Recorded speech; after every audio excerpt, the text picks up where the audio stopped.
Hello, everyone. Welcome to another BRAP. It is Friday, December the 5th, and we're live. And it's great to be back. Did not have a BRAP this past Wednesday due to some scheduling conflicts. Lots of sports, as Mooch often refers to me as his coach. So that's why I'm doing this Friday night show. But Mike6866 says, evening all. And I want to give a big shout out to Rex Racer X. Says, hey, guys. I'm looking forward to hearing the most reliable gaming podcast on YouTube. Is this for real when it's going into effect? Rock on. Thank you. I appreciate that. But excited to be back. There may be we may need to podcast next Friday as well. May have a scheduling conflict next Wednesday. So just keep an eye out for that. I'll usually post something on the YouTube BRAP page. And if you're not following me on X, I still refer to it as Twitter. If you're not following me on Twitter, it's at BRAP_podcast on Twitter, X. And I do post programming updates there as well. So give me a follow. All right, everyone. Hope everyone had a great week. And so today we're gonna dive into three stories that are a bit interesting, I think. One of them is Steam on PlayStation 6, Netflix swallowing Warner Brothers. I mean, I think that's a very big news story right now. And this demonic statue that's sitting in the desert, it's teasing something very interesting, something wild for the Game Awards. We're going to talk about that because I'm curious to see what that is.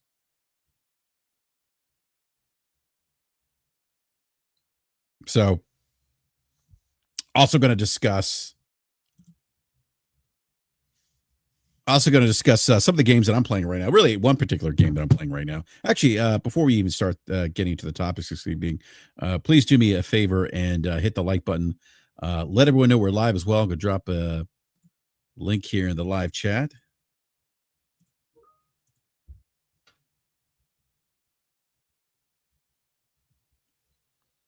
There we go. And let everyone know we're live. And actually, let me retweet the link too. There we go.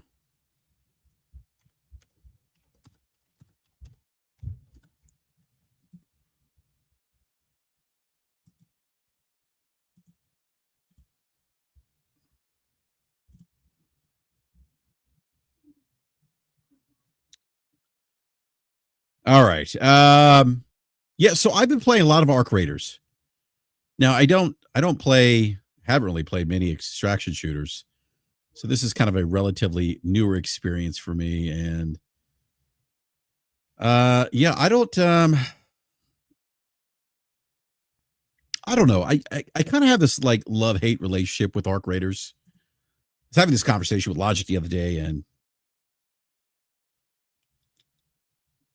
if you hear me pause, because I'm taking a drink. I had this conversation with Logic and couldn't understand. I said, Logic, I don't even know why I like this game. I mean, I can't say like it's. We had Wooly on back in October, late October, early November when the game first came out, and he was very excited. Had a lot of great things. Actually convinced me to go out and give the game a shot and pick it up for $40. And so I started playing it, and had some thrilling moments. I think it's a game I was playing with Nib and someone else where we actually just happened to escape, believe it or not, the extraction zone. We happened to make it down back to home base with like a second left. I think we even got an achievement for that. And Mike, we'll get into that here in just a bit, but I think it's a good guess. So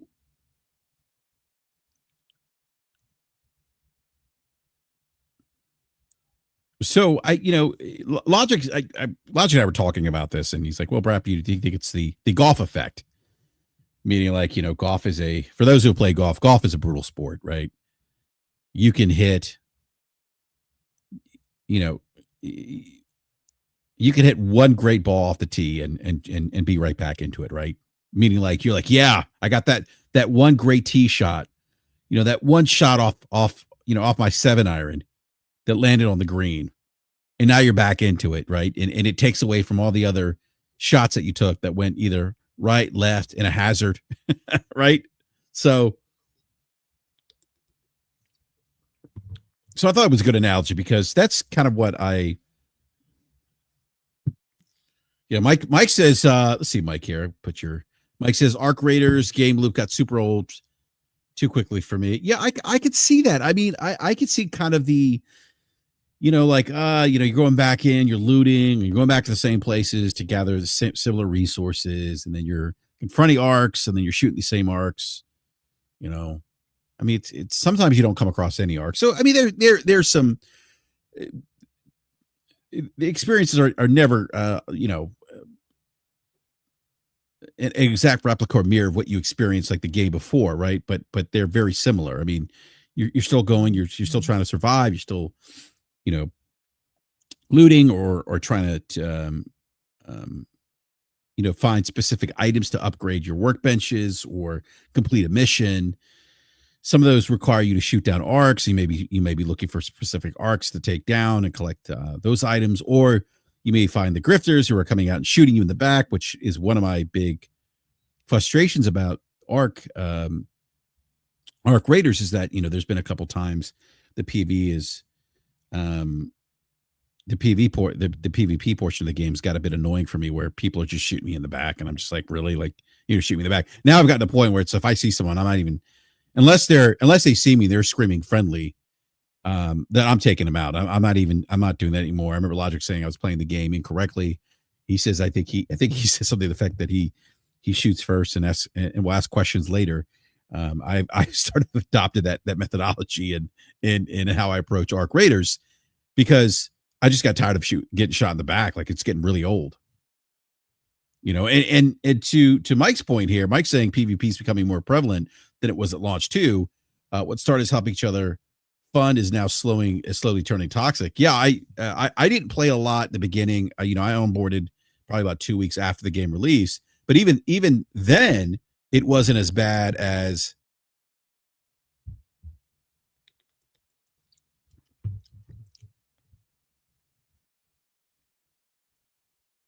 But even that being said, it wasn't as bad as as it is now. Like, it's gotten really bad. It definitely has, and I've noticed it. I was fighting an arc, and someone just came up behind me, and this has happened twice. I was fighting arcs, the Hornets, and like two individuals came up behind me as I was engaged with the arcs and just shot me. I didn't have any loot, really anything of value, but still, like, I'm just like, why would you do that? Like, it's kind of weak. I know people would argue, well, it's part of the game. You just got to get used to it, or yeah, I get it, but it's not a part of the game that I particularly enjoy. Then I did a raid with Wooly and his brother, and that was kind of interested. That was, again, PvP plus PvE, so it's it's that PvE, that PvE PvP that that you experience in Arc Raiders.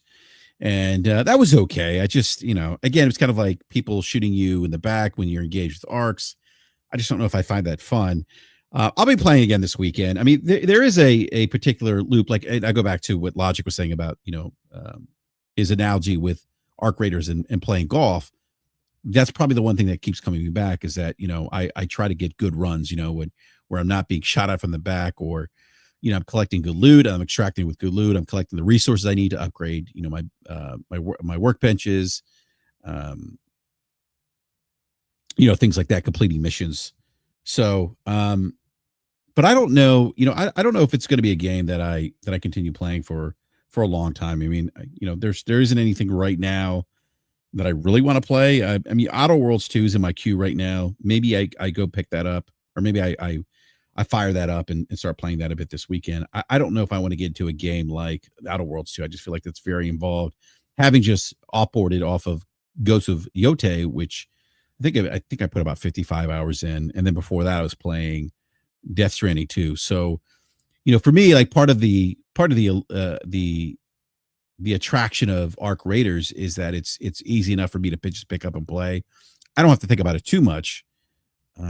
Again, I just don't know if that's going to be a game that I'm going to be playing for a long time moving forward. We'll see, though. There's other games. I may go back to Red Dead Redemption. There's the The I guess the second or third remaster, if you will. I know there's a version that takes advantage of the PS5 Pro, so I may download that and go back and play some Red Dead Redemption, which is a fantastic game. Um, there's some other games in my back catalog I could probably go to. Um, I thought about going back and playing Dispatch again and doing like it's just a second playthrough to see what happens with the game and the outcome of the game when you pick different narrative choices.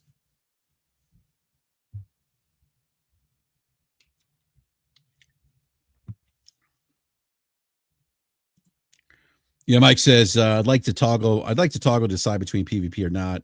Doesn't take away from anything from anyone who does like to engage with it. Yeah, I think that might be a nice quality of life improvement. Mike says I feel like they caught lightning in a bottle, but only for a month. Let's hope they make some moves to keep it compelling.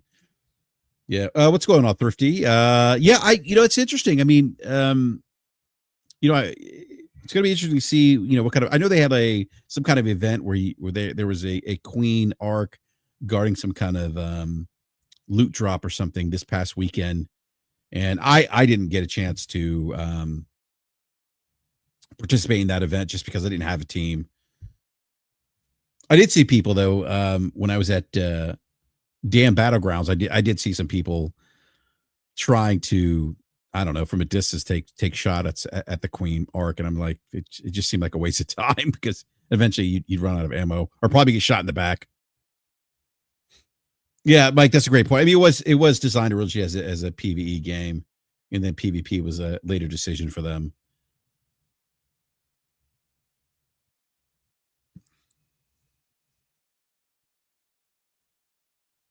Yeah, Thrifty says I need a full PVE mode. So okay, that seems. I mean, yeah, it's going to be interesting. Be interesting to see in the future if they ever incorporate some kind of PVE option, like you said, Mike, kind of the option to toggle off PvP or PVE. Toggle between the two, giving people the option, right?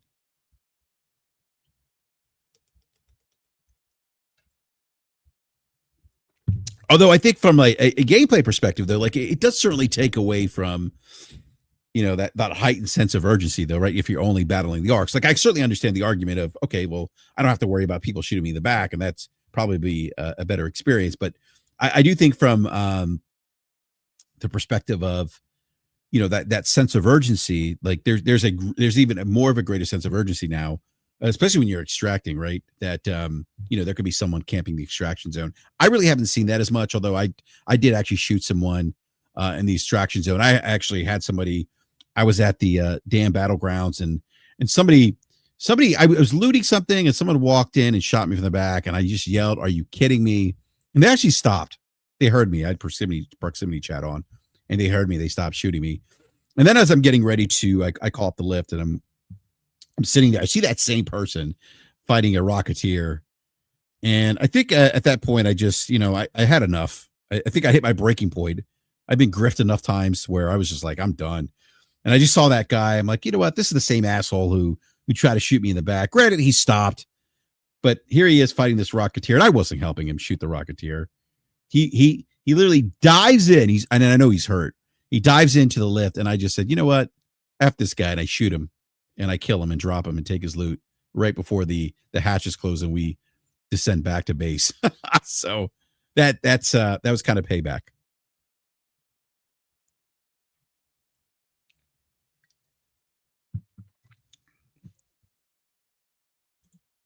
Oh wow, Mike says I didn't mind the PvP element until factions started among content creators, bungulators, etc. Seems to have soured it. Wow, I wasn't even aware that there were content creators forming factions. I mean, I don't know.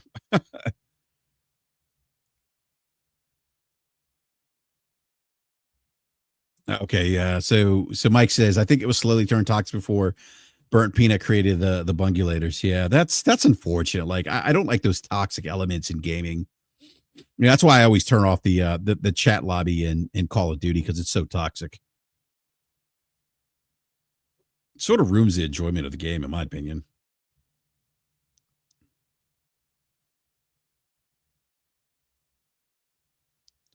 Hold on a sec here. I need to. do something here quickly.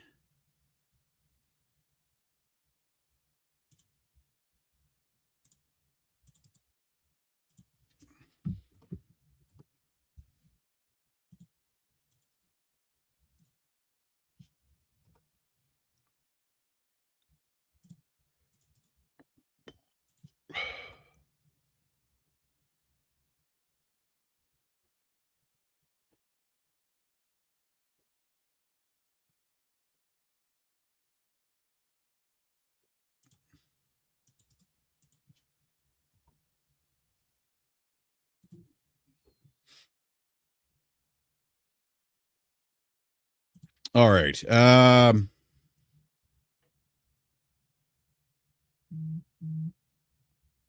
What's going on, Priscilla? Where's the Nate? Surprised to see it. Not surprised that he's in the chat.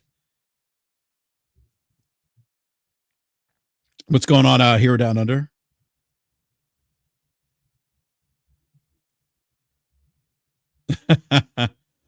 Priscilla says I only have 15 minutes to hear the podcast live.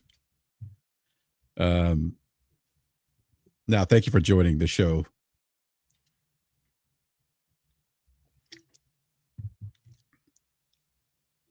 Oh, Nate just got off work. Okay, tell Nate I said hello.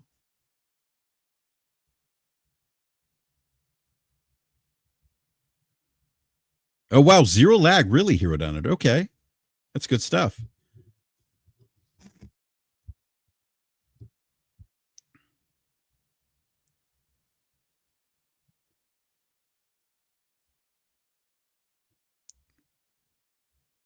All right, I do want to talk about this statue that Jeff Keighley revealed. I'm not even sure. I mean, this is I'm going to pull up the original tweet here.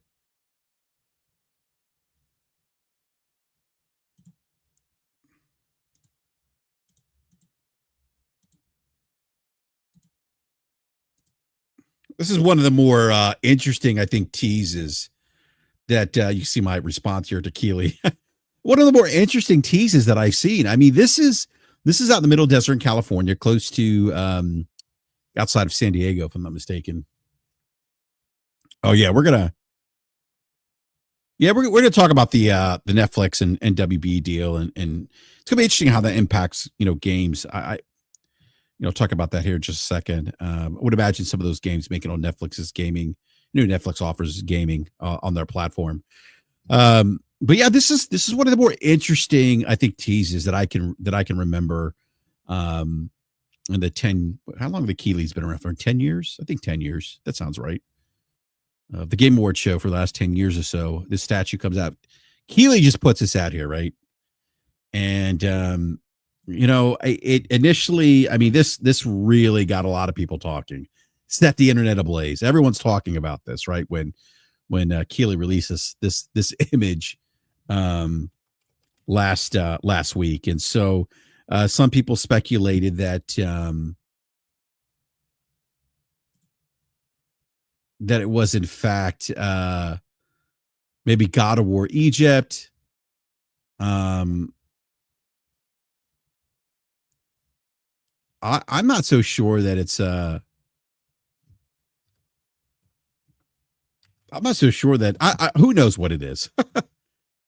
Who knows what it is? It's just hold on a sec here. I'm gonna look something up.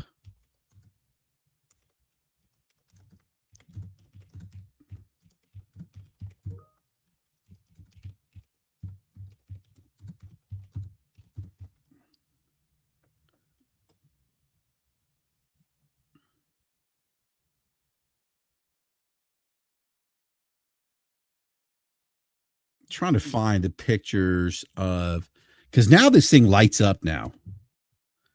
It had like some smoke, like coming out of like the tentacles or whatever, the arms. Trying to find a picture of the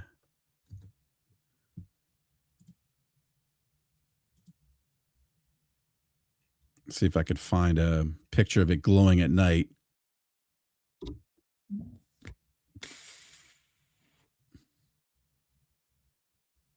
This is only a screenshot. Let me see if I can find this real quick.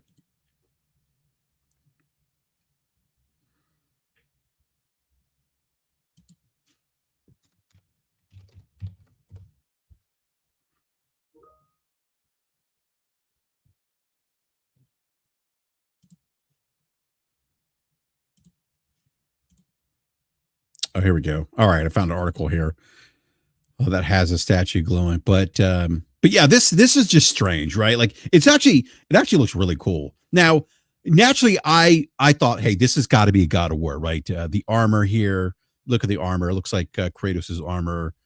Um, some folks had said that there are some Egyptian references here. Um, and this looks like something that Sony would do, right? With their first party studios. This kind of level of theatrics, right? And marketing that you typically see from PlayStation first party studios. Now,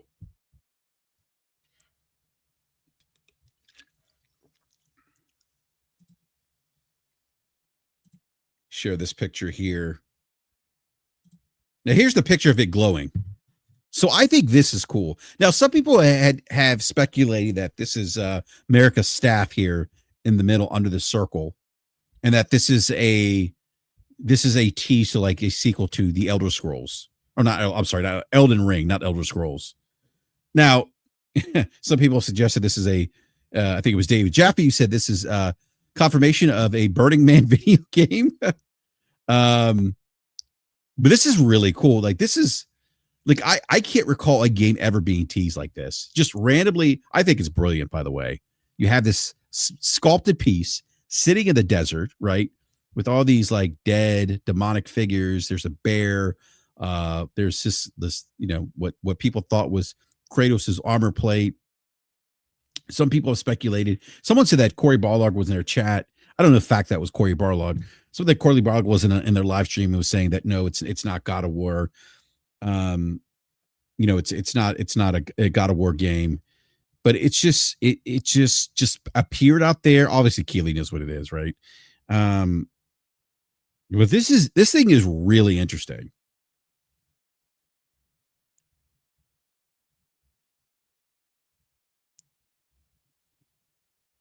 Like it's super like cryptic. Um,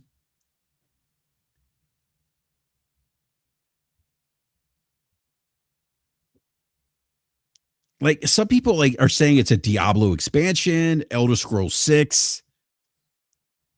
And again, like some insiders are saying no, it's some insiders are saying it's Diablo related. Some are saying it could be a Blizzard IP, could be some kind of horror game, new IP reveal. I don't think it's Keeley trolling us. I did see someone say that. Well, maybe this is Keeley trolling us. I don't know about that.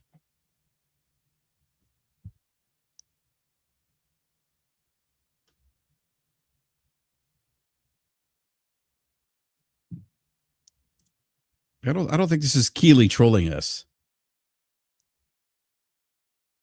Now, interesting. Keeley's tweet says regal, inspiring thickness.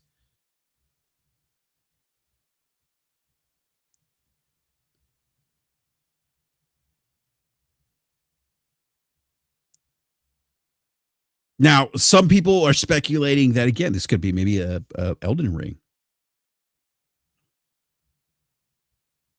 I don't know what this is. I think someone said this could be a sequel to Lords of the Fallen. I think someone said that in the live chat.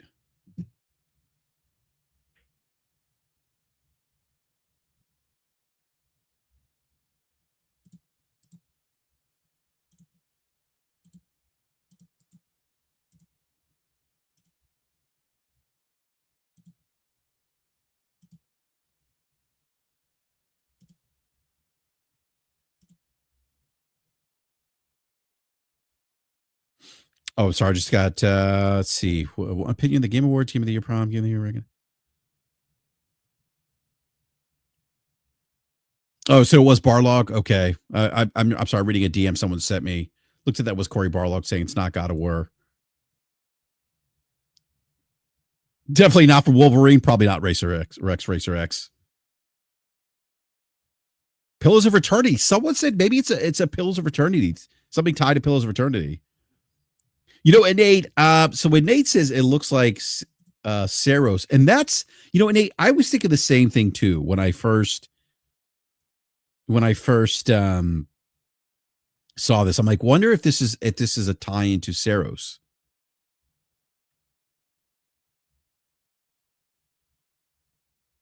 Those antennas could be like bullet hell, right? Some of the bullet hell that we see in the Housemarque games, staple of many of the Housemarque games. Let me grab the super chat here. The Gaming Ledger with the $5 Canadian says, selling Steam like it's a killer app to PlayStation fans is inherently flawed. Have a great show. Thank you, Gaming Ledger. Talk about Steam on PlayStation 6. That got people riled up a bit earlier in the week. Thrifty AG saying, my thought was Path of Exile to getting a full release date, but I think that has already been defaulted. Yeah. See, Mike says the fact it's glowing red at night makes me think it's Lords of the Fallen 2 as well. If you look at the artwork of Lords of the Fallen 2. Yeah, someone else said that in the live chat, I think, Mike. Or maybe it was you. I don't remember, but someone else did say that in the live chat. Michael says it's a studio with money to decide build something like that. Yeah, I mean that's a great point. I mean, you would imagine it's could be a studio, like you said. It's got the financial backing to do something like this. I don't know how expensive something like this is to do, but again, I mean, you would imagine that it's probably a bigger IP. Which is why initially I thought this is like, okay, this is probably something like something from Sony First Party.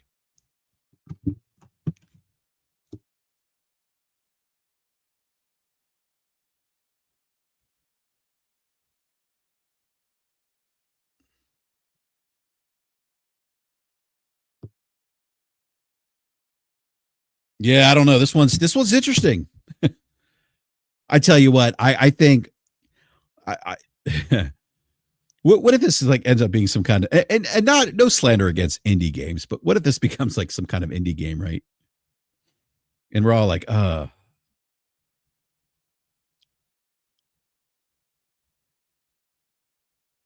a great point. Mike says Soros already announced though, but then again, so is the Lords of the Fallen 2. And Nate says this is a great point. And Nate says if you look at the monster at the start of the Soros trailer, let me pull up that trailer real quick. See if I can find that.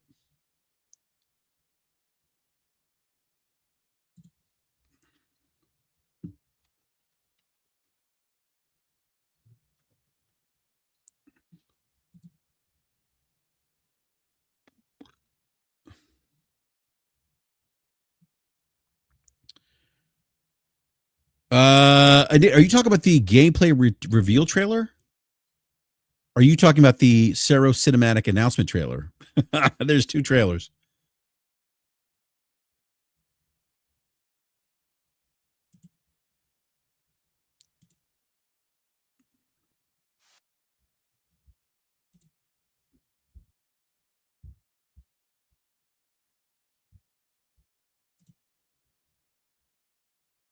All right, let me play this real quick.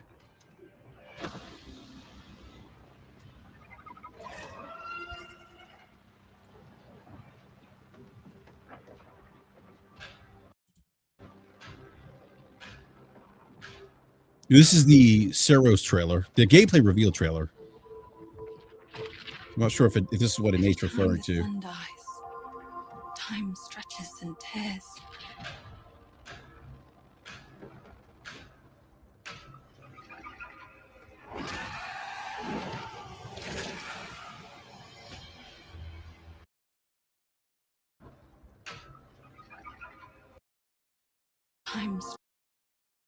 Time the sun dies. Time stretches and tears.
Scan for Sultari signals. Signal corrupted.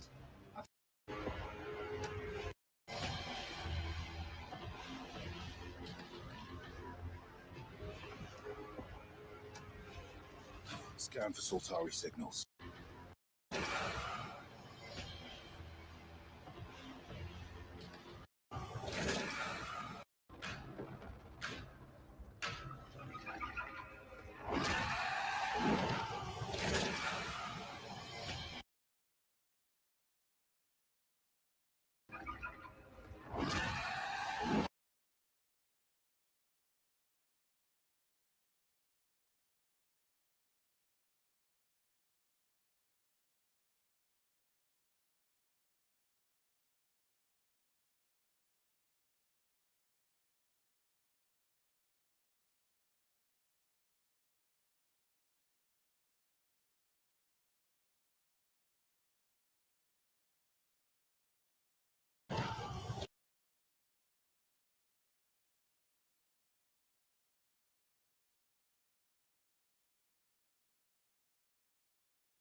Scan for Sultari signals.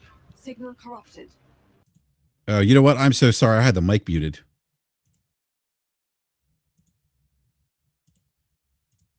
Must say I muted my mic by accident. I'm sorry about that. So what I'm getting at is here. This thing right here. This thing right here. Thank you, Priscilla, by the way. I can't hear anything. This thing right here. This is what I'm talking about, right? That circle, little things coming out of it. And look at the atmosphere here. Dark, almost demonic-like. All right, let's keep playing.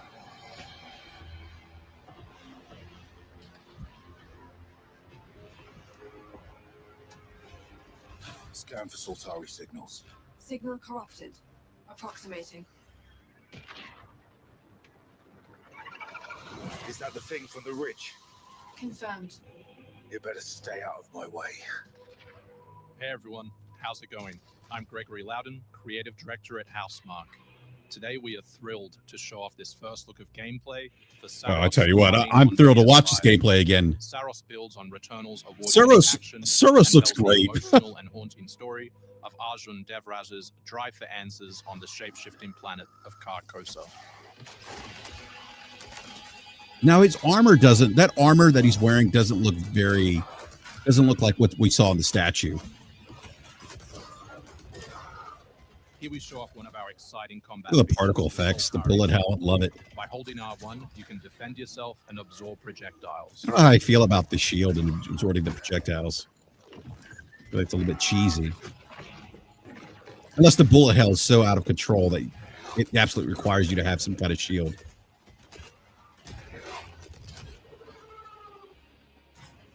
The dodge parry. Look at that bullet hell.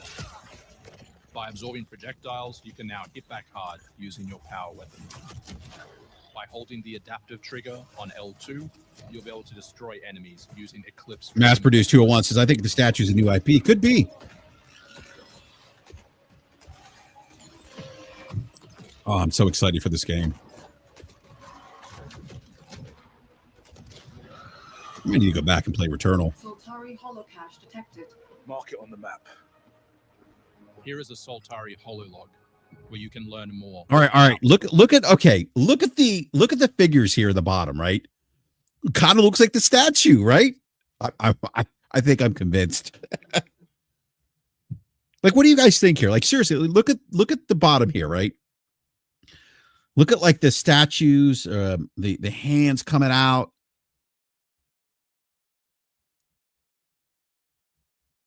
I think this could be Saros. And Nate's like, I told you, bro. It looks like Soros. Nate, look, man. I agree with you. I mean, look at this. Look at the artwork here, right? The demonic tone. You know, kind of the orange hue, kind of that dirt, color, clay color. Here Donner says it could be, but all right, let's keep playing this video. Lost Carcosa. I'll try. That's a great, Mike. That's a great point. Are there any bears, wolves, or snakes in Soros, though? As far as we know, no. We aren't aware of that. But look at the armor here. Look at the armor. I don't know. All right, let's keep playing the trailer. Hold up for me. I will fight you. I promise.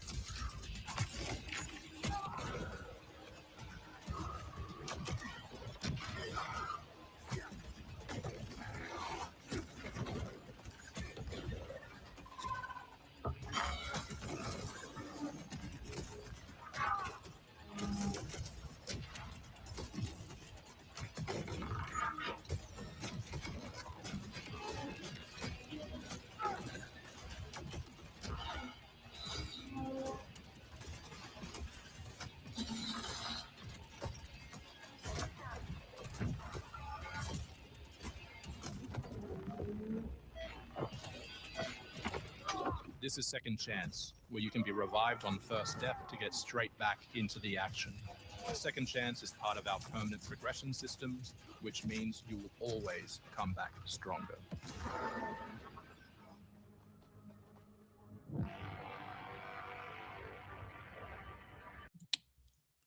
All right, let's look at the door here. You see the door with the circle? It's got these, it kind of extends out on the side, drops down here in the middle of the door. Kind of looks at the statue, right? All right, let's finish playing this.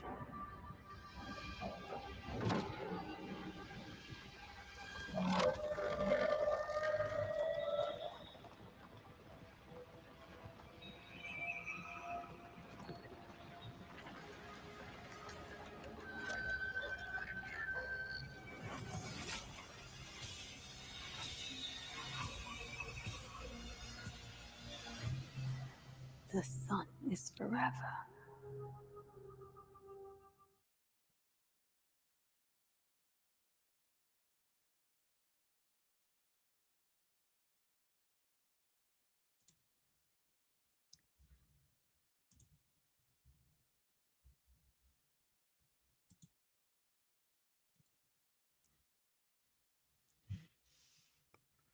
All right, I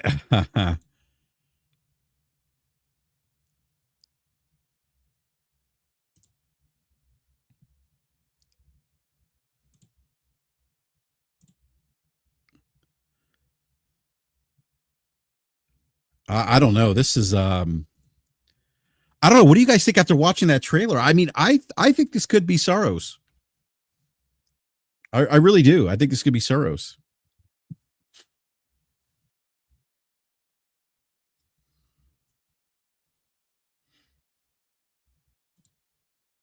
Let's go back to the statue here.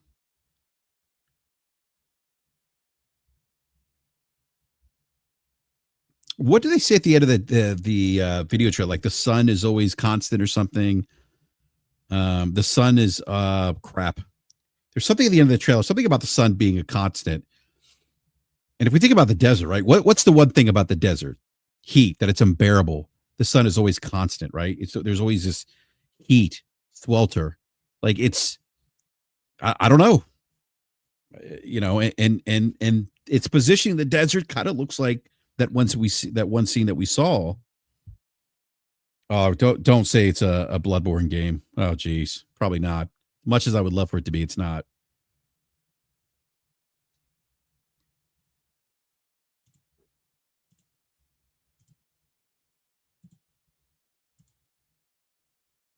All right, we're gonna go back. Here's a screenshot of the statue at night. Do we think, as there's a Popeyes ad playing here on the side, or Wendy's, Tendies? This podcast is brought to you by Wendy's. Got tendies? Actually, it's not, but uh, no, I mean, seriously, like, what do you guys, I mean, looking at this picture here, the statue, and watching and having just watched the gameplay reveal trailer for Saros, do we think that maybe this is Saros? Again, I think it's a fair question in the chat, though. Someone said, does Saros have bears? Does it have snakes? No, it doesn't, as far as we know.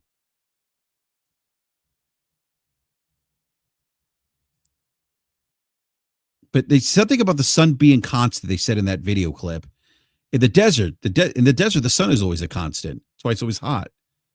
And this looks like a sun, and it looks like rays radiating from a sun, very much like we saw in that door with the boss is coming out the door. It's like the circle looks like sun rays radiating from it, right?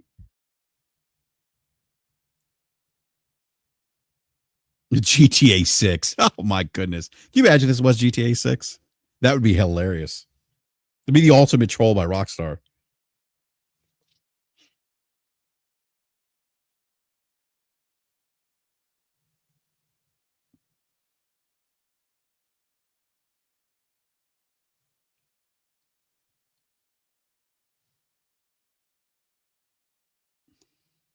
Yeah, I don't know. I'm with you, Nate. And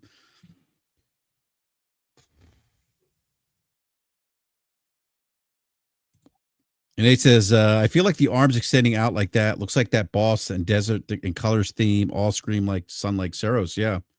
I don't disagree. No, I know you're not saying you're right, but no, I don't disagree with that guess. I think it probably is.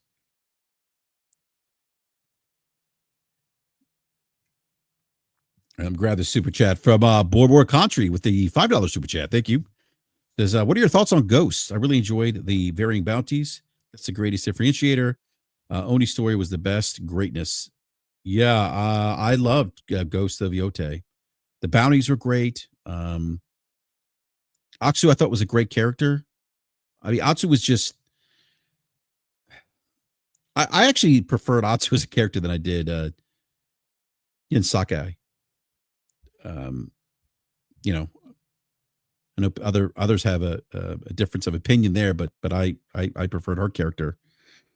I think it's a better game. I think the combat's better story. So, like you said, the side missions are great. The bounties, fantastic game. You know, my behind Claire Obscura Expedition 33 is my second favorite game of the year.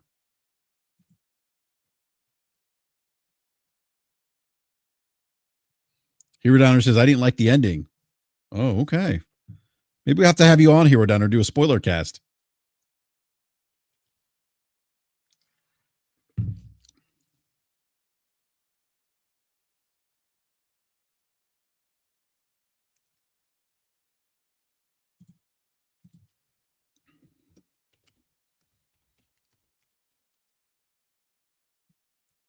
Yeah, it's going to be interesting. We'll find out next week. You know what the statue actually turns out to be in due time, as they say.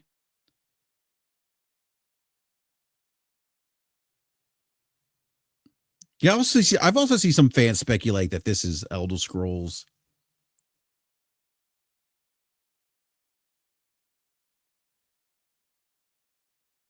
I mean, the statue is in the Mojave Desert. Again, I go back to sun being a constant, you know, and it seems like the sun is a theme to the story and Saros. It's got this demonic beast-like motifs. Yeah, it's got that like supernatural vibe to it. Yeah, I don't know. I don't know. I'm with the Nate. I'm with the Nate.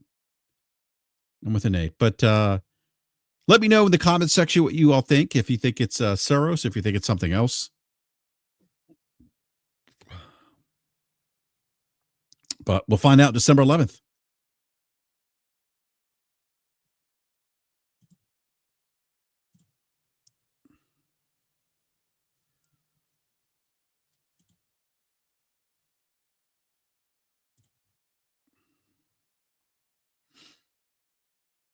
All right. I'm going to move on here. to a story that's been rocking the entertainment industry here, and more specific, streaming services.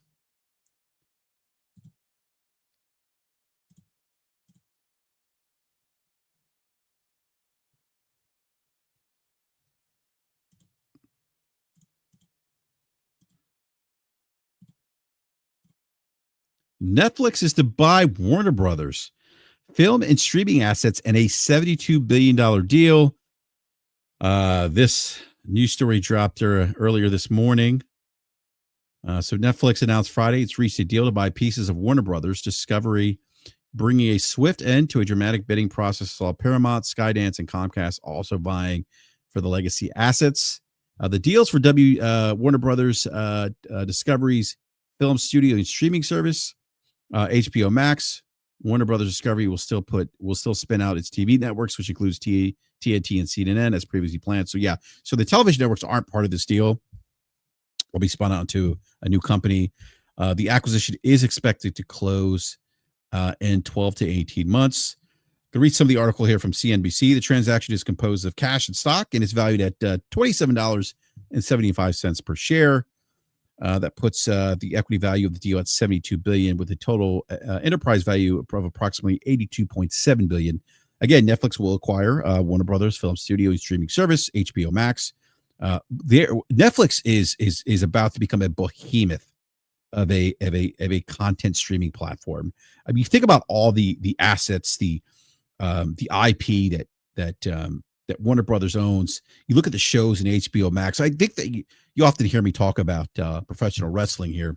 And I was just thinking about this earlier, but it's going to be interesting to see what this does for All Elite Wrestling. If you follow professional wrestling, AEW is the second, if you will, in the professional wrestling space behind the WWE, which is just massive globally now. And WWE actually has an exclusivity deal with Netflix to stream Monday Night Raw.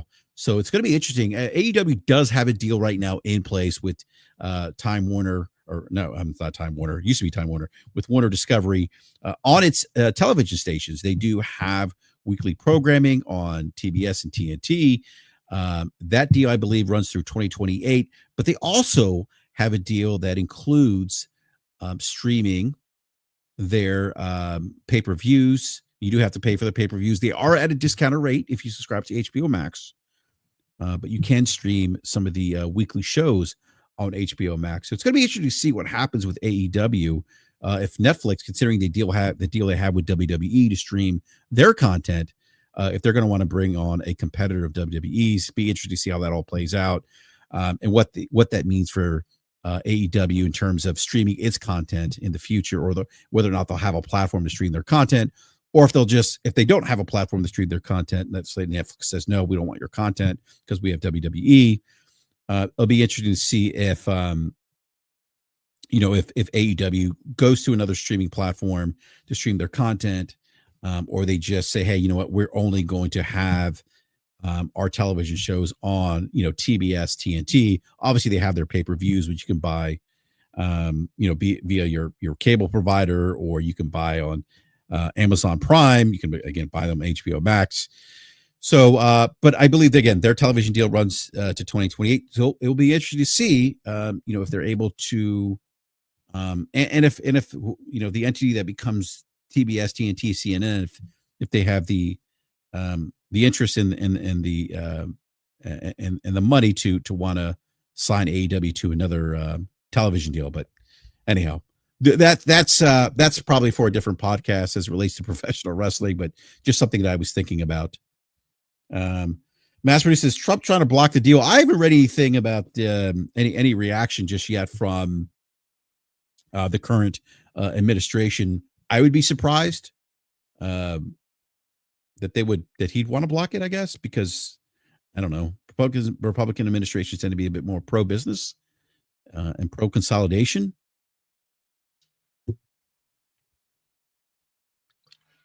But I do think we'll see some regulatory scrutiny just because of the amount of content that Netflix is going to own, and that content being consolidated under the Netflix brand. So let me finish reading the article here. CNBC. So, as I mentioned, Netflix will acquire Warner Brothers Film Studios and streaming services HBO Max. Warner Brothers Discovery will move forward with its previously planned spin-out of Discovery Global, which includes a massive portfolio of pay TV networks such as TNT and CNN. The blockbuster deal brings together the streaming giant Netflix, which has upended the media industry in recent years, and the storied Warner Brothers Film Studio, known for its library including The Wizard of Oz, Harry Potter franchise, DC Comics universe. I mean, think about this for just a second, right? Think about HBO. Number one, HBO has Game of Thrones, The Sopranos, The Last of Us. Oh, that's interesting. So, The Last of Us will be streaming on Netflix now. I'm trying to think of the other. There's some other shows that HBO produces for its HBO Max streaming service, but think about that. So DC, and then the intellectual properties that Warner Brothers owns that now Netflix will own: the Harry Potter franchise, DC Comics. I mentioned Game of Thrones, Sopranos. This is a quote by Netflix co-CEO Ted Sarandos. On the investor call on Friday, says, I know some of you are surprised that we're making this acquisition, and I certainly understand why. Over the years, we've been known to be builders, not buyers. But yeah, I mean, when you buy proven assets, I think there's probably a slightly less inherent risk to having those proven IPs. We often see that in the gaming industry. I think that's probably some of that, right? Do you want to invest money in, especially in streaming services? We talked about the economics of streaming services here, churn, things like that. Yeah,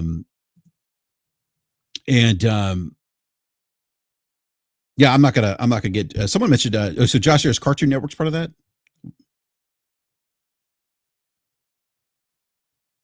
Josh here says, "God, I hope we see it regulated." I don't think so. I would, Josh. I do think this thing's going to be challenged, right? I just see just because of the size of the deal and the amount of content now that Netflix will potentially own. I mean, think about this for a second, right? We talked about just everything in HBO's portfolio, Warner Brothers films. That's all going to be exclusive now to Netflix, on top of everything else that Netflix owns.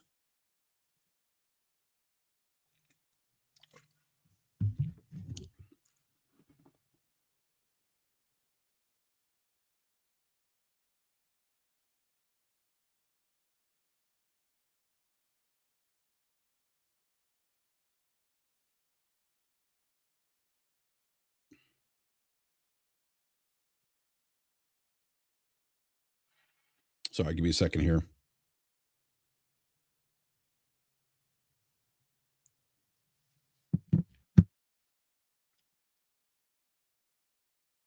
But yeah, I mean, I don't know. I think this one's going to go through. I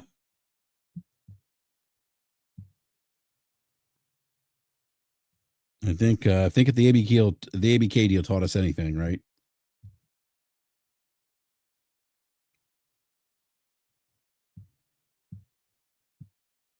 But yeah, I think when you think about consolidation of content, right?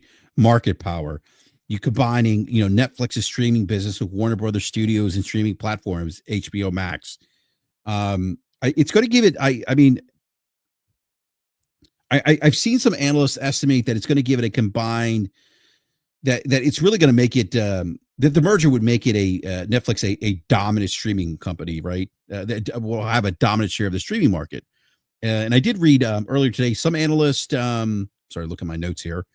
Some analysts estimate a combined share in the U.S. of roughly 30 to 40%. I think it was this Forbes that, this is Forbes. So, I mean, you would imagine that that's going to raise some red flags here from regulators. All right. Netflix co-CEO says, we already have incredible shows and movies. I need to get to Stranger Things, by the way. I haven't started watching that. I think Logic is binge watching that right now to get to season 5. But I need to get to season 5 of Stranger Things. I just haven't had the time to do it yet. Let's see here. We already have incredible shows and movies and a great business model, and it's working for talent. It's working for consumers, and it's working for shareholders. Yeah, it's working for some consumers, Ted. We particularly don't like when you increase pricing, which I do think is going to happen. By the way, I think we'll see a price increase. Now the argument's going to be, yeah, you're getting a price increase, but you're also getting more content with that price increase. So yeah, I understand the content, but my question is it content that I want, that I care about? I don't know. To each his own, but yeah, I don't know. Yeah, Netflix still does gaming, Josh Ayers, and I don't know. I haven't really pulled a thread on how this could potentially impact Warner Brothers Game Studios. It may not have any impact. I don't know. I really haven't put too much thought into it yet. That might be for a later show. Yeah, like Sam says, what are they going to do with the gaming side? I don't know. It's a great question. You know,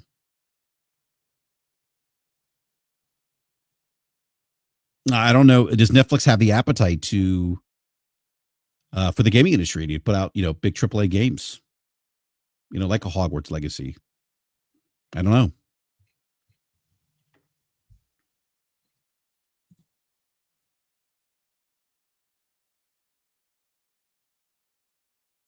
So Ted Seredos says this is a rare opportunity. It's going to help us achieve our mission to entertain the world and to bring people together through great stories. I mean, they've been very aggressive on locking down content. I mean, I think the WWE deal was pretty big for Netflix. Big for WWE too. I think the benefit for WWE and having a deal with Netflix is distribution for WWE. Like this allows WWE to have greater global visibility now. When you think about where in other markets overseas, like WWE would have to go through um, traditional like cable television channels, things like that. And maybe sometimes those aren't readily available. And this gives them the opportunity for people to access a platform that's accessible globally via the internet, right? And so it just gives the WWE better, more of a global presence, access to more consumers globally than they did having to negotiate with TV networks in different geographies globally. I think that's one of the things I read too from WWE and why TKO, which is the holding company for WWE, why they decided to go this route with Netflix and having like WWE Raw being streamed Netflix. But again, I think it's a huge deal for both Netflix and WWE. WWE is a marquee property, very popular. It's $1 billion company. Netflix has exclusivity to Raw, which is a huge show. But Netflix's initial bid for WBD Studios and streaming assets was for $27 a share. We talked about that earlier. That Trump Paramount's offer at the time and turned the trajectory of the sales talks in Netflix's direction, said the person who asked not to be named because discussions were private. The acquisition expected to close after the TV network's separation takes place, now expected to be the third quarter of 2026. The company's estimated transaction would close in 12 to 18 months. So there's going to be some time here for regulators to vet this deal out and to raise any concerns, questions, maybe potentially try to block the deal. CNBC has reached out to Comcast and Paramount for comment. As part of the deal, Warner Brothers Discovery shareholder received $23.25 in cash and $4.50 in shares of Netflix common stock for each share of WBD common stock outstanding following the close of the deal. Netflix and Warner Brothers Discovery said each of their boards of directors unanimously approved the deal, which is subject to regulatory approval as well as approval of WBD shareholders. Netflix has agreed to pay $5.8 billion reverse breakup fee Netflix has agreed to pay a $5.8 billion reverse breakup fee. Breakup fee if the deal is not approved, according to Securities and Exchange Commission filing. Warner Brothers Discovery would pay a $2.8 billion breakup fee. I can't even talk today. Breakup fee if it decides to call off the deal to pursue a different merger. Edging out Paramount, the merger could invite regulatory scrutiny, given the size of the expansive streaming business for each company. Netflix said it surpassed 300 million global streaming subscribers at the end of 2024. The last time it publicly reported its consumer account. Warner Brothers Discovery said it had 128 million global subscribers as of September 11th. So let's just assume that Netflix is at 300 still. If you're looking at 430 million, almost a half a billion global subscribers for Netflix now.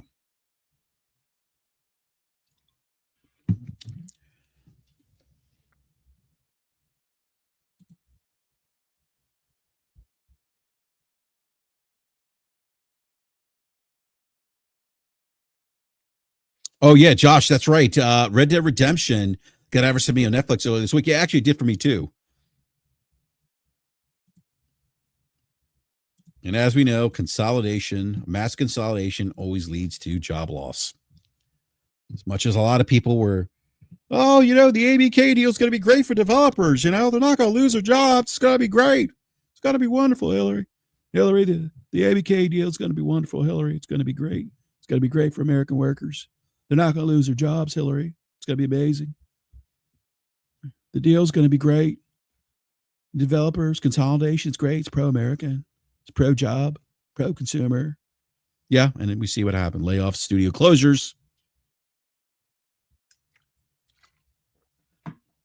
We did warn you of these things, by the way, when we had conversations around the ABK deal. All right, so Paramount raised the potential for antitrust concerns earlier this week in a letter to Warner Brothers. Discovery Management, as second-round bids came in, the Wall Street Journal reported.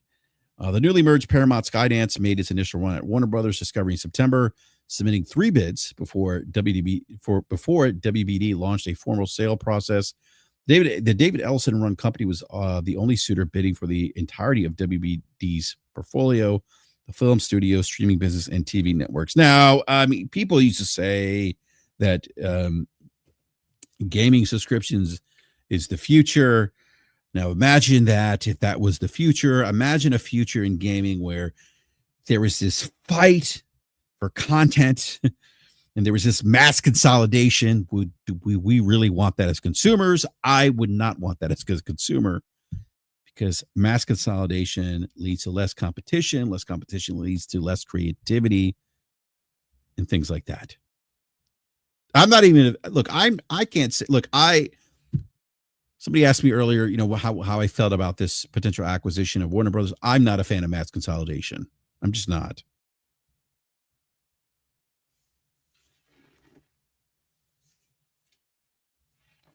Competition is good for consumers.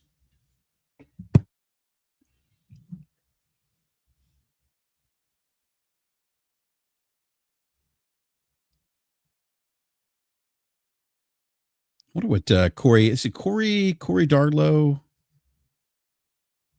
I forget his name. He wrote in Shitification. Love to get his thoughts on this deal. Corey Barlow.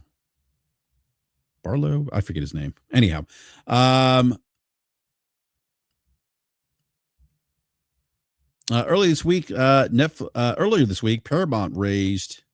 Oh, hold on a sec here. All right, Paramount's final bid received Thursday evening was for $30 per share. All cash. People close to the matter told CNBC, speaking on the condition of anonymity about confidential dealings. Paramount's official offer included a $5 billion breakup fee if the transaction didn't win regulatory approval after roughly 10 months, people said. Earlier this week, Paramount raised questions about the fairness and adequacy of the sales process, contending Warner Brothers Discovery favored Netflix. Maybe they did. It has become increasingly clear through media reporting and otherwise that WBD appears to have abandoned the semblance and reality of a fair transaction process, thereby abdicating its duties to stockholders and embarked on a myopic process with a predetermined outcome that favors a single bidder. Paramount attorneys said in a letter to Warner Brothers Discovery Management. Interesting that they put in this piece about thereby abdicating its duties to stockholders. We talked about this earlier, that publicly traded companies have fiduciary responsibility to do what for their stockholders, make them money. And if in fact the Paramount deal would have made their stockholders more money, it's kind of an interesting point to bring up by the attorneys at Paramount. Clearly, I don't think this is going to be the last that we hear of this story, but nevertheless, it's interesting. Yeah,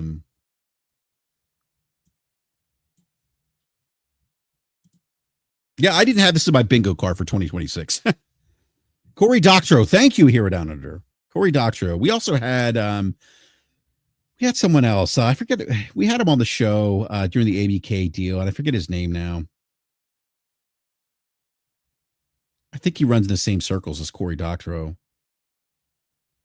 I'd love to get his perspective on consolidation. especially this. His opinion. I can't remember his name now. It will come to me later on. But it'd be interesting to get his perspective on this deal.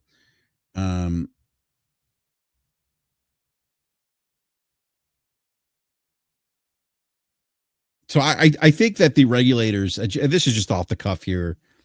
I think that the issues that this merger may face is just the kind of concentration in that the deal provides Netflix in terms of access or ownership of specific IP, and property, or I'm sorry, it's ownership of these big IPs, right? Everything in Warner Brothers Discovery Film Studios, their streaming services, right? They're combining. I mean, Netflix is already a behemoth in the streaming services space, and now they're adding, on the streaming service side, HBO Max just said about 130 million subscribers. So, and then you have to think about it, like now that they own, movies, right? Other premium content, like I think the regulators are going to look at, like, what does that mean for other rival platforms? Now, Netflix is the gatekeeper here now. They have power over distribution. They can deny their competitors access, right? I think it's one of the arguments of the ABK deal. I mean, I think that Sony presented. You can argue whether that was a weak argument on PlayStation's behalf, but I think it's a fair point to bring up. But, I mean, think about that for a second. Like they have Netflix, it has the potential to wield some power here over its competitors.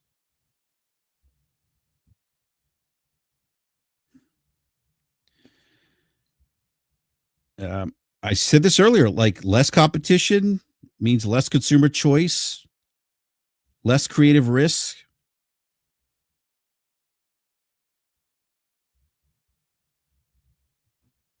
Higher subscription prices. No, I get it. The argument's going to be, well, I'm getting more content, maybe. Right. But I got to be honest with you. I don't want to, I forget what I'm paying for Netflix right now. I mean, I balked at the increase of Game Pass Ultimate. I said the hell with that. Sure, you get a lot of content, but is it content that I'm actually engaged with? Am I getting my ROI?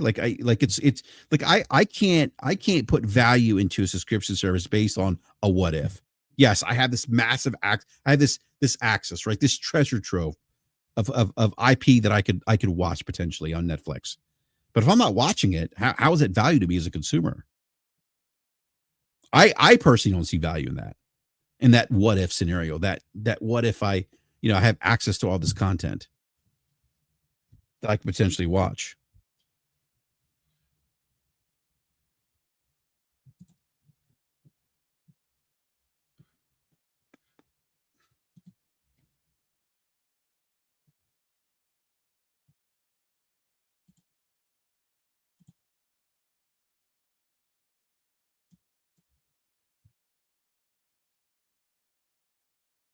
Let me pull this article back up again.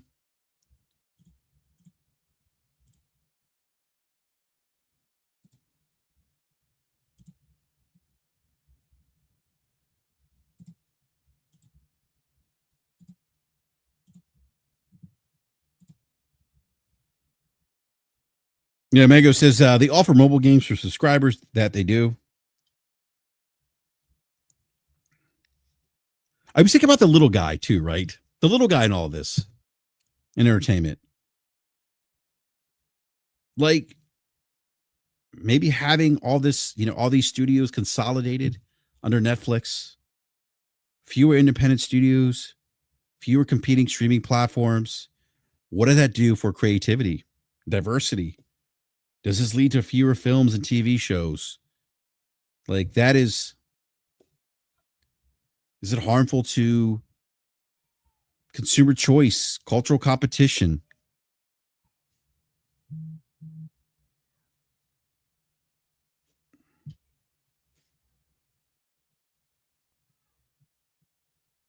And what does this mean too for like theatrical releases? This is the other thing I was thinking about too. Like they owned like Warner Brothers Studios, film studios. So what does that mean for theatrical releases? Like, are you going to be forced now to go to Netflix? Say they want to release a new Harry Potter movie, and that normally would have gone to a movie theater, but now it's like, no, you got to come to Netflix.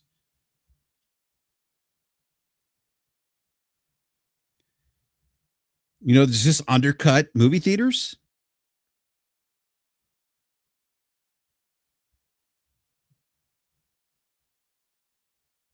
I'd be interesting. I got to get Ramon Terrell back on the show. I didn't even think about this, but Ramon is an author and has done work on television shows, has some insight into the actors union, and yeah, I'd be interested to get his perspective on this.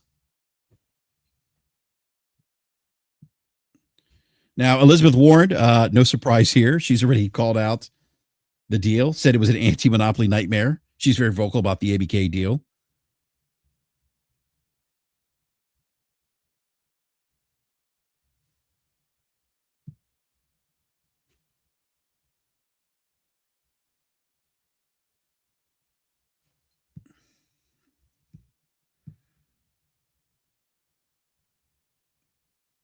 But from a gaming perspective, I think it's going to be interesting to see what happens with WB games.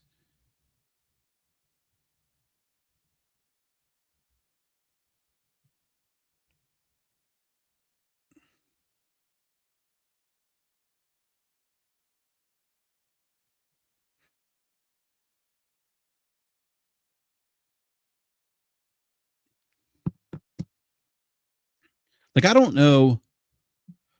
Yeah, Zillination says, curious what they'll get with what they're going to do with gaming division.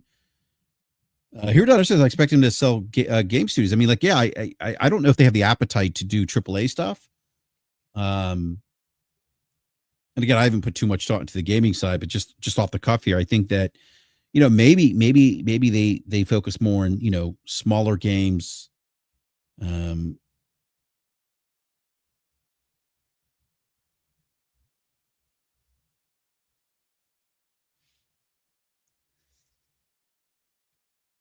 Maybe they're going to do different things. Like make smaller games. You have Rocksteady, NetherRealm, Avalanche. They have Hogwarts Legacy, Mortal Kombat, Lego games, the DC game titles.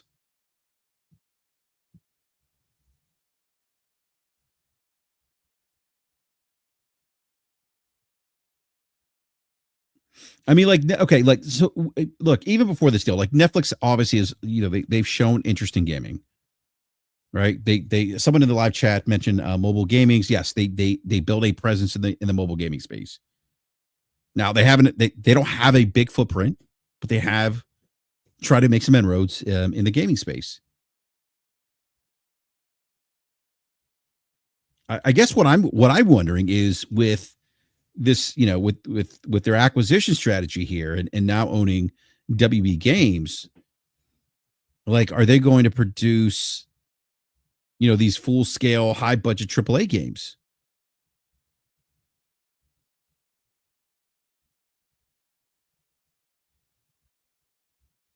Are they going to treat is Netflix going to treat, I'm just curious to see how Netflix is going to treat the gaming business. Like, is it going to be an integral part of their entertainment business and not just like side projects here and there?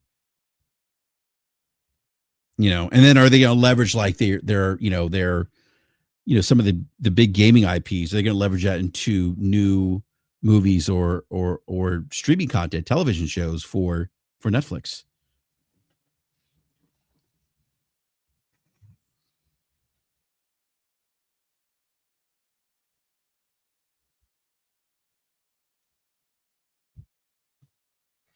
So like cross media, like that's what I'm interested to see if they're going to do.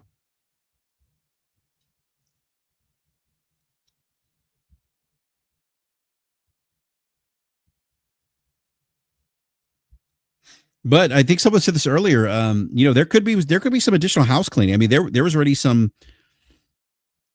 if I recall correctly, I believe there was some house cleaning before this deal was announced at WB Games.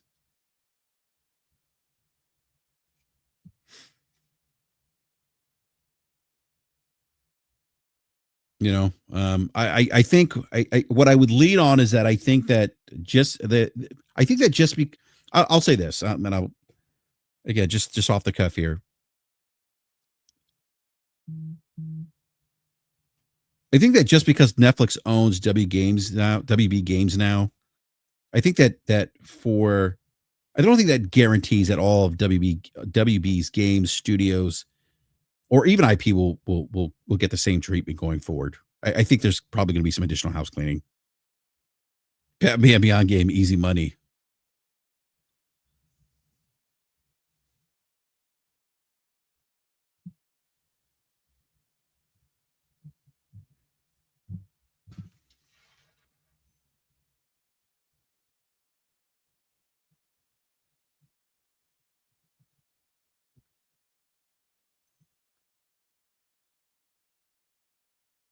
I don't know. This is going to be interesting how this plays out.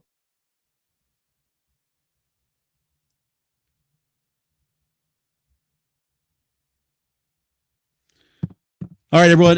Do me a favor, hit that like button to the YouTube thing, and I'm going to drop a link here in the live chat. Do me a favor, share the link on your favorite social media platform. Let everyone know that we're live.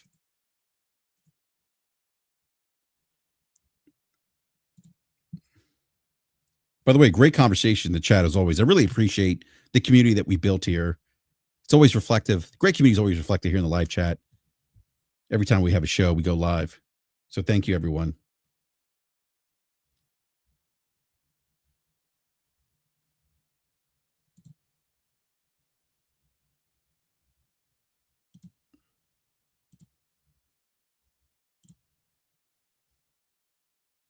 All right. I want to move on to the next topic here. I need to pull up. I don't know if there's an article on this I can pull up.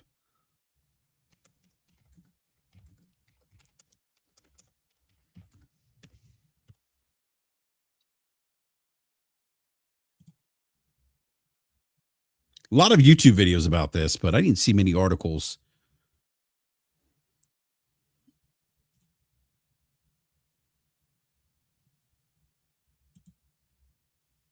Oh, shoot. Hold on a sec here.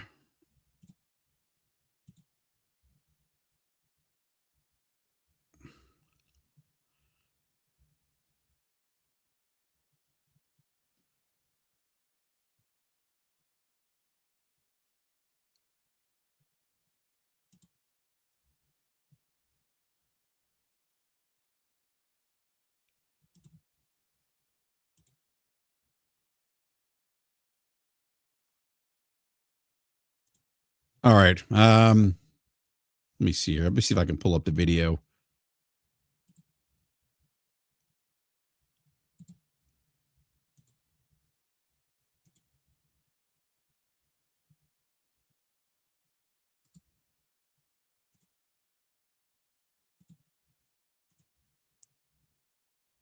I might need to pull this up here in YouTube.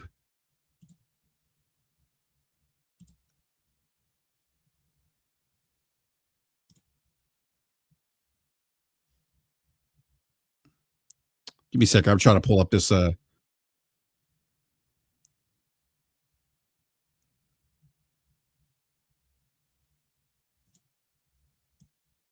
right. I got the video here. I'm just going to play the video by Hip Hop Gamer. Big shout out to Hip Hop Gamer. I've had him on the show. Look, Hip Hop Gamer has been, he's actually predicted some things, or I should say predicted. He's actually reported on things that he's heard that have actually come true. Not all of the reports or things that he's heard that he's talked about have come true, but some have. No, C. Wilson, I'm not familiar with the, you saw those reports about the God of War series. I did not see that.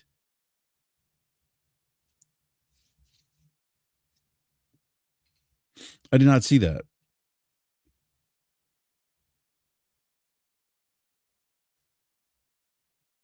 All right, give me just a second here.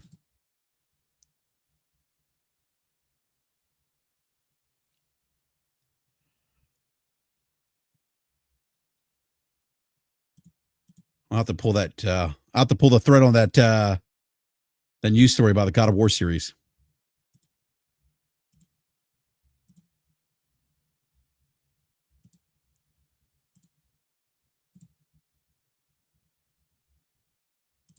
All right, let's go here. I'm gonna play the clip from Hip Hop Gamer. He goes right into this news story.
Oh, you know what? I didn't even share the right screen. I'm so sorry. Hold on a sec here.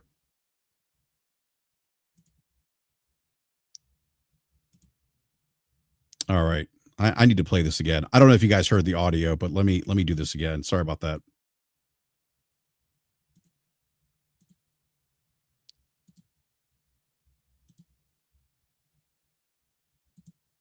All right, here we go.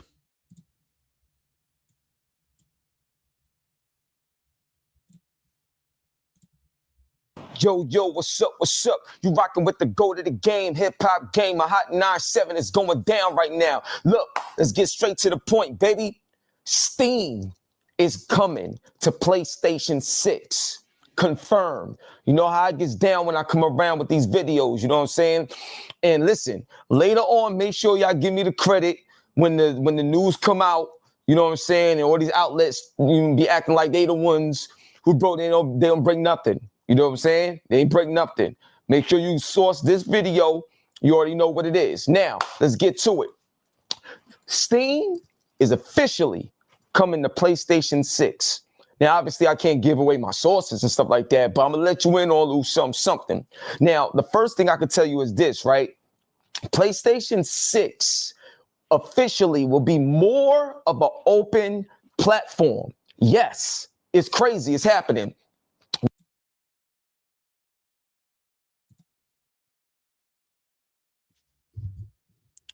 All right. So he's saying this is coming to. He's saying that Hip Hop Gamer, big shout out to Hip Hop Gamer, is reporting that he's heard that Steam is in fact coming to PlayStation 6. That the PlayStation 6 is going to be more of an open platform. Now, I got to, and people read this, by the way, and were like losing their minds. Couldn't believe it.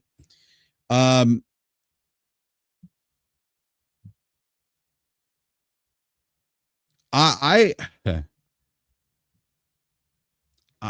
was struggling to figure out how this make business sense for PlayStation. Right. And I'll break down a couple points here. Why I don't think this makes sense. Yeah, if Thrifty Agency says, yeah, until PlayStation announced that I can't get on this train. Yeah, I mean, look, I think that's fair, right? But I just don't think it makes sense from a business technical and ecosystem standpoint. And like you have to ask, is Sony willing to give up control of its ecosystem? No. I think I think about what Sony talks about, increasing monthly active users. I know people think, oh, well, you know, that means that they're following the Xbox model, they're amending the console model. No, I mean the console model. If you look at their last investment call, slideshow, where they had the pillars of their business, PC was actually not one of the pillars listed, but consoles very much, right. The consoles very much are at the center of the ecosystem for them, right? It still is. It is the driver. It's the thing that gets people to spend money in their storefront. That is what they want. When they talk about monthly active users, right? What they're really talking about is driving additional ARPU. Like Mao, I keep saying this. Mao is lipstick on a pig. It doesn't mean much. What the key KPI that's going to show how successful Mao is ARPU, right? Average revenue per user. I always forget this. Hamp always talks about this when he's here, but customer lifetime value, CLV, right?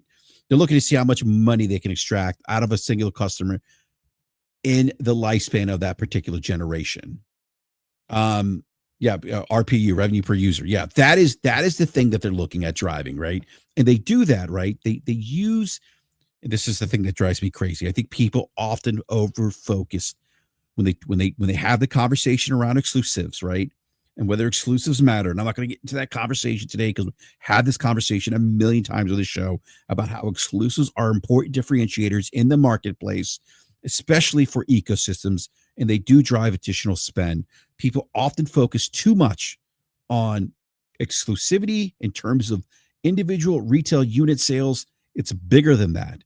Those things are bigger than driving retail sales or those individual unit retail sales. It's about creating ecosystem stickiness, driving people to the brand, ecosystem stickiness meaning brand loyalty, creating a strong brand identity and differentiator in the marketplace that will hopefully bring more people into the ecosystem to spend more money. That one transaction for Sony, right, drives additional spend in the ecosystem. So it isn't just about that, oh, well, you could sell more games. No, it's bigger than that. It's about that game is going to drive more spend. It's going to get so-and-so buying. I'm going to use Thrifty AAG as an example. It's going to drive Thrifty to go to the store and buy the next pair of PlayStation headsets that just came out, or that new DualSense Edge, or that special edition Wolverine PlayStation 5 Pro console. That's the kind of stuff that they're looking at, right? That's when they talk about ARPU, when they talk about spend, talk about expanding the ecosystem. That is what they're talking about.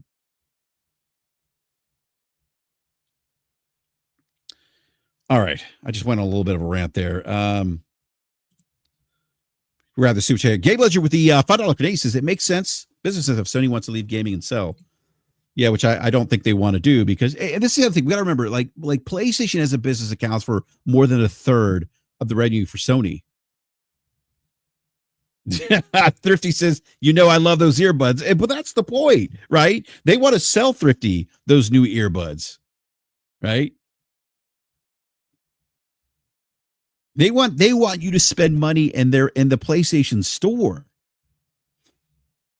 right? So the Steam thing doesn't make sense to me unless they're getting some kind of great deal, or maybe they're hoping to attract a consumer, which I don't think this is a big consumer base, but maybe they're maybe they have some telemetry that shows, hey, the million, the few million copies of The Last of Us you sold on PC, those people are on, and I don't know if they have access to that information. Maybe they don't. Maybe Steam wouldn't provide. Maybe they do. I don't know. But hey, we know that X amount of people are playing on, I don't want to say 3060 is a potato GPU, but you get my point. Like more of the budget GPUs, maybe we can get some of those people over. Maybe Steam entices them to come over.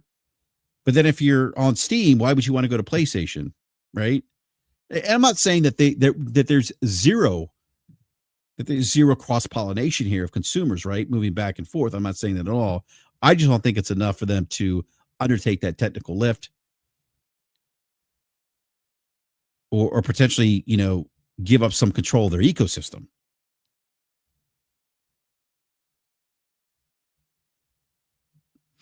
And Game Legend says Hip Hop said Nintendo was going to port their games to PC. Seems like he's thinking all these companies want to leave the space. Nintendo, it would be one of those things I'd have to see it to believe it.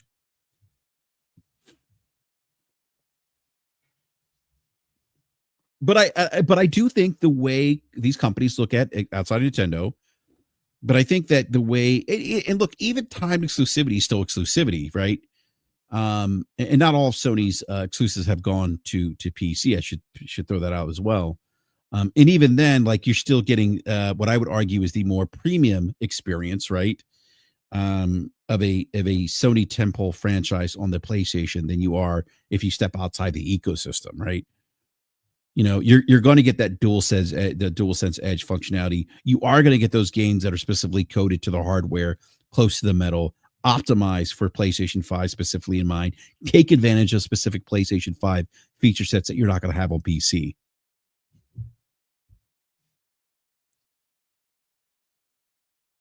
See, Wolf says we know how much PC people like to pay, like paying for $7 for their games. Yeah, and that's the other thing too. I mean, if you look at like the Steam charts and some of the games that are in the top, the top played games on Steam, I mean, very different, right? Very different. Mostly different than what we typically see on the console side. You know, perhaps it's a different type of consumer playing different types of games. You know, I think Seawolf, I think it's a fair point. You know, they typically don't want to pay $70 for their games.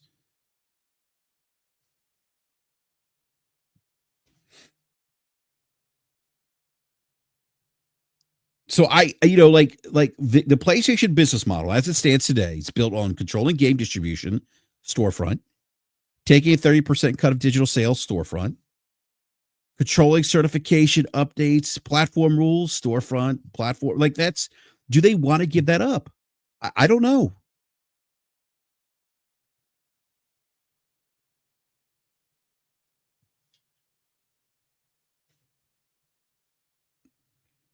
I mean, like if this means that, like, technically speaking, like if you're on Steam, you could probably not probably you're probably still, if you're in the ecosystem, and again, it's not net zero. It's not zero. Well, it's not zero, right? I'm sure you'll get some people that will cross over, but my point is that, like, if people are on the Steam ecosystem, right?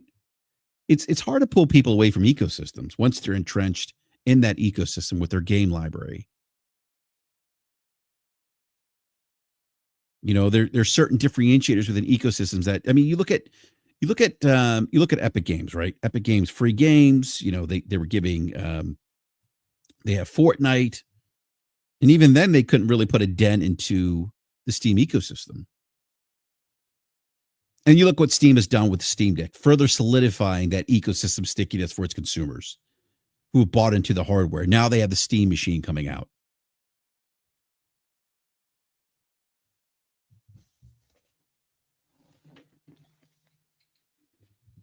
So, I mean, why would you introduce another storefront when you have your own storefront and you control the distribution in your storefront?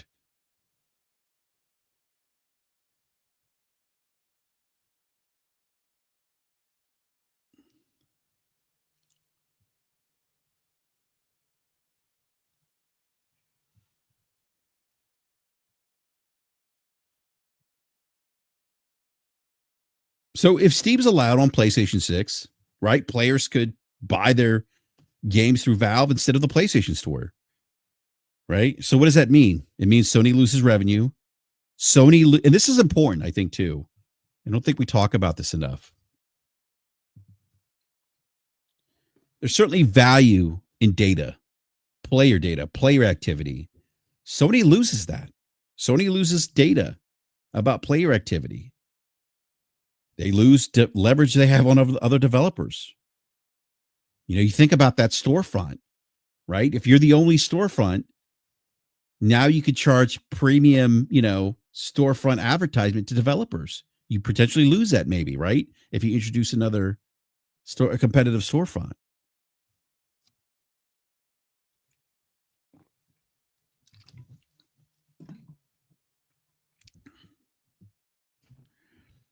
What about Steam pricing? The Steam sales. Like there's been times where I've gone to the Steam sales and I bought games that are cheaper in Steam than PlayStation. Right? And if I'm at PlayStation, do I want a storefront that's going to undercut my pricing? because they're offering deeper discounts, regional pricing, cheaper indie games. I mentioned the huge Steam events. Is that something Sony's going to want to contend with? I don't know. I don't think so.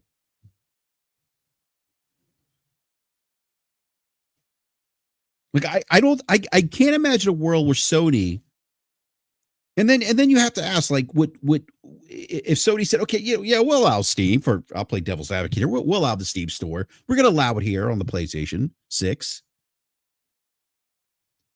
Yeah, that's a great Gaming Legend brings up a great point. What about online play? Steam is free. Yeah, do they want to compete with that?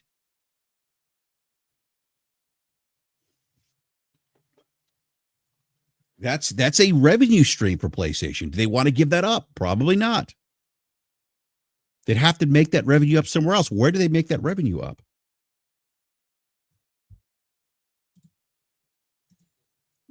Thrifty says, I would believe that Game Pass is coming to PlayStation 6 over Steam. Actually, I would too, actually.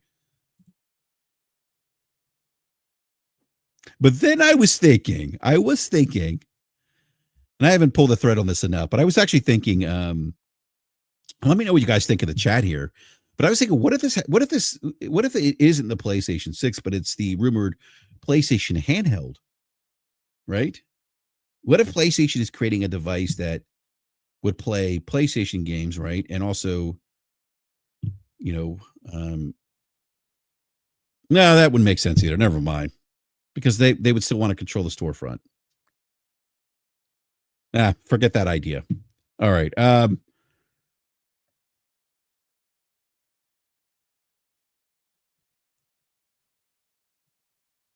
So let's just think about that, right? Regional pricing, deeper discounts, huge sale events on Steam. Does PlayStation really want to compete with another storefront where you can buy games cheaper on Steam than you could maybe the PlayStation store? Would PlayStation, maybe to offset that revenue risk, that loss in revenue, would they then mandate Steam to say, hey, you can't have those Steam sales on our platform? You can't compete. Would Steam even agree to that? I mean, frankly, Steam doesn't need PC, right? Or not PC, PlayStation. And does PlayStation need Steam? I mean, if you're looking to buy, you could buy most of the AAA games are on both Steam and PlayStation. I think where Steam probably has a bigger library of like indie titles, smaller titles than PlayStation does. But generally speaking, for the bigger AA, AAA games, they're both on those storefronts.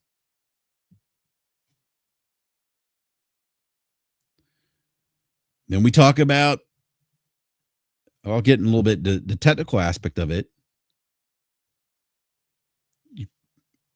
Sony often does require like that. You talked about the certification, hardware optimization, DualSense support, compliance with Sony updating and patching policies, console style DRM anti-cheat system.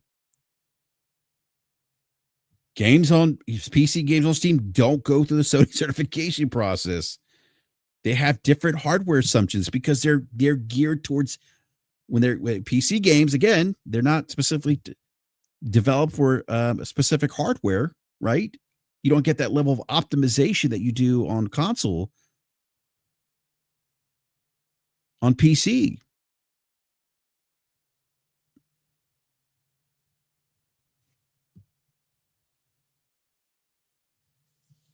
How would Sony, Sony's not going to allow certified PC builds to run on its consoles.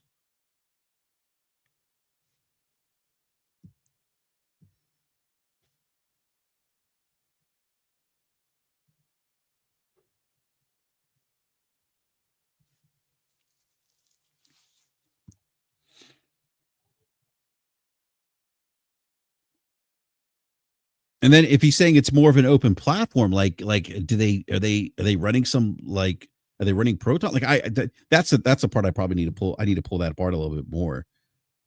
Which Logic was on here. You could kind of talk about the technical lift that this might require. Because I think, and I don't want to speak for Logic, but I think my initial conversations with him about this had to do around, he was, I think, looking at more the technical lift here. and that maybe that lift may not be worth the squeeze. But then with Steam supports modding, community servers, user-generated content, file level access, custom patches. Is PlayStation going to allow that?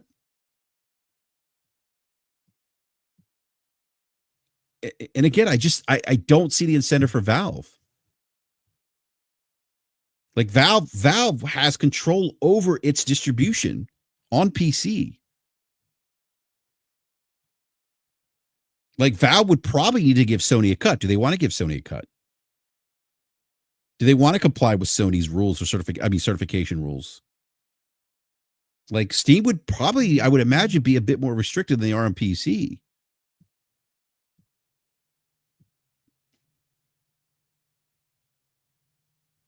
And I think about the PlayStation 6 hardware. Like, would it potentially lose the differentiation or uniqueness that it has in the market if it starts being compared to a mid-range PC?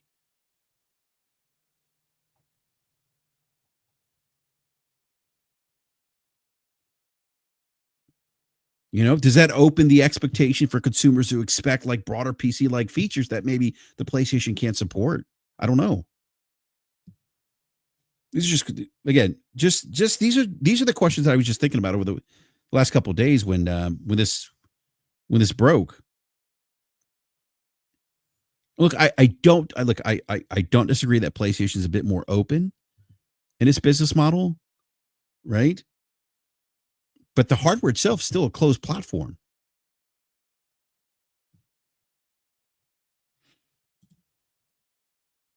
The Gibby Ledger with the Canadian $2 says Moore's Law is dead. PlayStation 6 leak didn't have PC chiplets like Magnus. Again, Sony's pitch, or what's the ecosystem, the PlayStation ecosystem is this. It's closed, it's curated, it's console first, and it's tightly controlled monetization built into it. To me, that it like introducing Steam just completely contradicts that business model. Now, I could be wrong. Sony could be completely pivoting behind the scenes. We have no idea. But I just think lose potential loss of store revenue, user data, ecosystem control, the loss of maybe product differentiation in the market. And I don't see I don't see that Sony or Valve have any incentive to do this.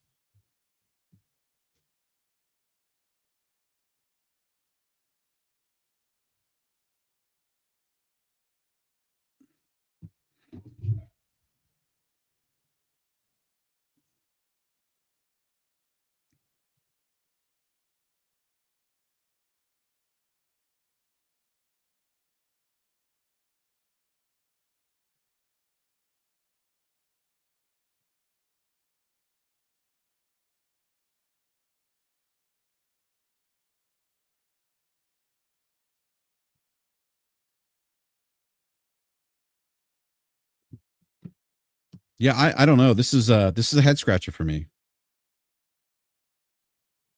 Now I know people are saying, well, Microsoft's considering it. Don't those things apply to Microsoft too? Those concerns, or that you raise with PlayStation. I would argue that Microsoft already treats Xbox as part of a PC ecosystem.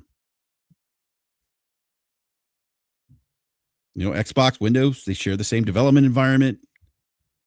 Microsoft markets play anywhere.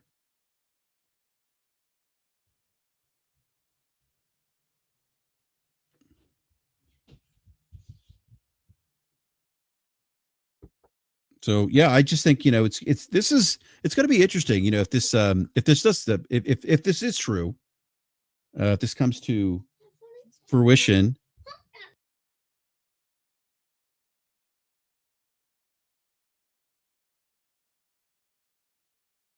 If this has come to fruition, I mean, this would be a major shift in the PlayStation strategy. I don't see it right now. Could be wrong, but I just don't see it.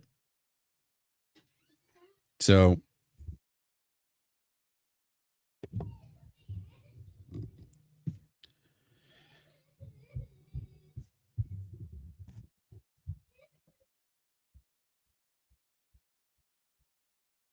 yeah, Thrifty says, how do Microsoft's done with Xbox?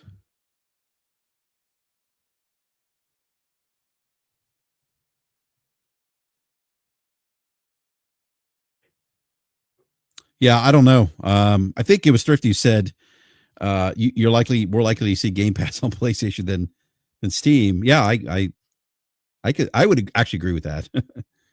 you know, but look, I'll say this. I mean, Hip Hop Gamer clearly heard something. And there's things that he's talked about that have been discussed with him that have come to light, that have come to fruition, that were true, that ended up being true. There are other things that have not been true. So this is kind of we'll find out next generation. But it's still an interesting. I think it's an interesting conversation. But again, to me, it doesn't make sense for PlayStation. And even Steam, it just doesn't make sense.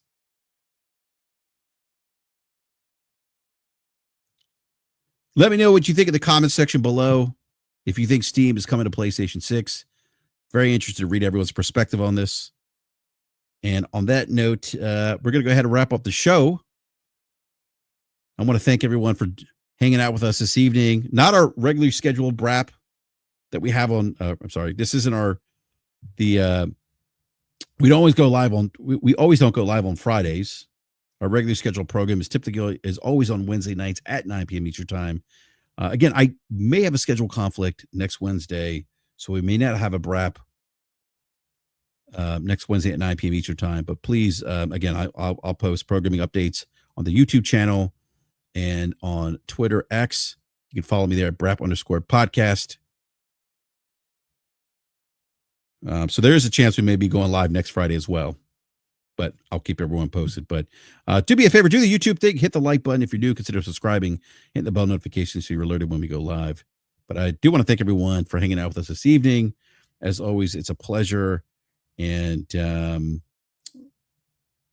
look forward to seeing everyone back here next week. And hey, enjoy the weekend. Have fun playing video games because ultimately that's what it's about. And we will catch you next time. Thank you again for watching.